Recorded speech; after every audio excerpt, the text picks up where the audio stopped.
Panalangin para sa mga may sakit. Sa ngalan ng Ama, ng Anak at ng Espiritu Santo. Amen. Diyos na nagbibigay kagalingan sa mga may sakit.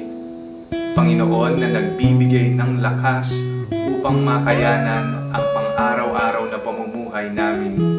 Lumalapit po kami sa inyo sapagkat alam po namin ang lahat ng sakit, lahat ng pagod, lahat ng mga aming nararamdaman sa aming katawan, ito man ay pisikal, mental, o maging espiritual, ay yung bibigyan ng lunas.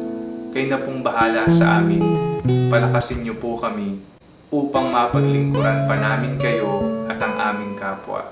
Itinataas po namin ang lahat-lahat sa inyo. Alam niyo po ang makabubuti sa amin. Pagalingin niyo na po kami. Sa ngalan ni Jesus na aming Panginoon. Amen. Sa ngalan ng Ama, ng Anak at ng Espiritu Santo. Amen.